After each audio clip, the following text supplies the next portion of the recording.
Speech के बारे में करते हैं। ये जो स्पीच है ये भी मोस्टली 3 मार्क्स 4 मार्क्स 5 मार्क्स में आता है। स्पीच राइटिंग है, इसको हिंदी में भाषण लेखन भी कहा जाता है या भाषण भी कहा जाता है। तो हम बोलते हैं वो हमारा भाषण है और उसको हमें लिखना भी होता है, एक स्क्रिप्ट लिखना होता है, आ जाता है एग्जाम में, right a speech on this topic, conservation of India, conservation of this, conservation of that, अलग अलग टॉपिक से आ जाता है स्पीच राइटिंग। तो उसका फॉर्मेट क्या होता है, पहले हमें हेडिंग देना होता है स्पीच राइटिंग, देन क्या करना होता है, इसमें बॉक्स की कोई जरूरत नहीं होती है स्पीच राइटिंग में, हमें ध्यान देना होता है कि don't need to make a box, box हम नहीं बनाएंगे तो भी चल जाएगा। देन हमें ना क्या करना होता है, 3 पैराग्राफ में इसको लिखना होता है। पहला पैराग्राफ जो होता है वो इंट्रोडक्शन पैराग्राफ होता है, ठीक है। दूसरा पैराग्राफ बॉडी का होता है एंड तीसरा पैराग्राफ होगा हमारा कंटेंट का पैराग्राफ होता है, ठीक है। 3 पैराग्राफ्स में सारी चीजें इंक्लूडेड होती हैं, पहला इंट्रोडक्शन, दूसरा बॉडी, तीसरा कंटेंट। जो वर्ड लिमिट इसका होगा वो कितना हो सकता है, नियर अबाउट 400 to 500 वर्ड्स होते हैं, ठीक है। इतने वर्ड्स के हमारे जो स्पीच है वो हो सकते हैं, ठीक है। ये होता है, हमें टॉपिक लिख लेना होता है और स्पीच जो है उसके ऊपर हम पहले टॉपिक डाल लेंगे, ठीक। देन इसको ध्यान रखेंगे टॉपिक से रिलेटेड इंट्रोडक्शन, उसके बाद से इसका बॉडी और इसका कंटेंट, ठीक है। शुरुआत कैसे करते हैं ये तुम लोगों को बताते हैं कि शुरुआत कैसे करते हैं। सबको पता है कि स्टार्ट कैसे करते हैं हम, स्पीच राइटिंग, हेडिंग डालने के बाद good morning, one and all,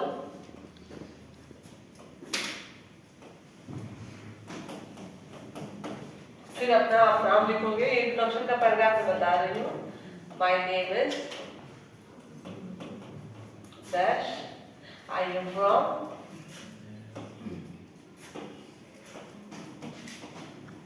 जो भी आपका डिटेल है आप इसमें डाल दोगे। I am standing here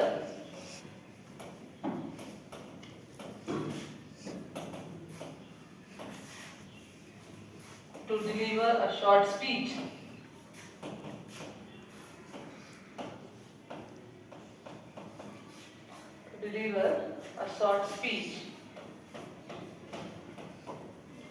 on the topic education and its importance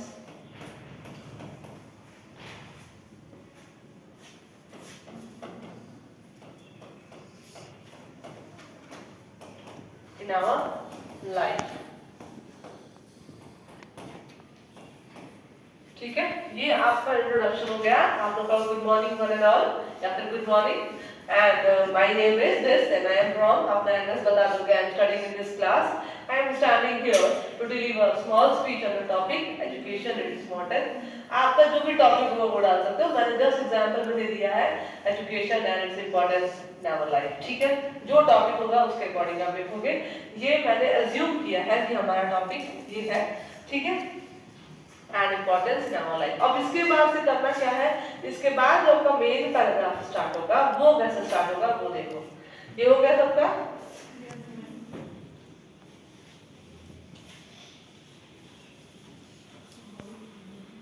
front पे आपने इतनी चीजों को आपने बता दिया, अपना डिटेल्स दे दिया। अब आपको पहला पैराग्राफ स्टार्ट करना है, तो पहले पैराग्राफ में हम कैसे स्टार्ट करेंगे, क्या लिखेंगे, और टॉपिक हमारा है इस time education and its importance in our life.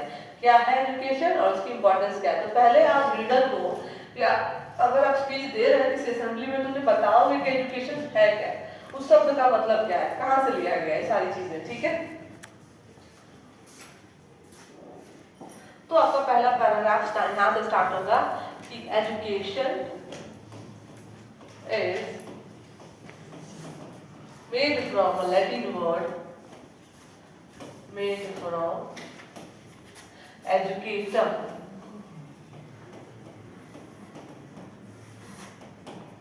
which means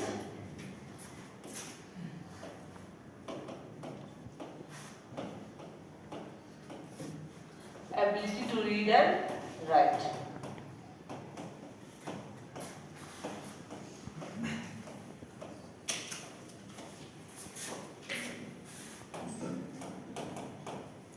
Okay, पहला ही मैंने क्या किया, टॉपिक को एक्सप्लेन कर दिया कि है क्या एजुकेशन।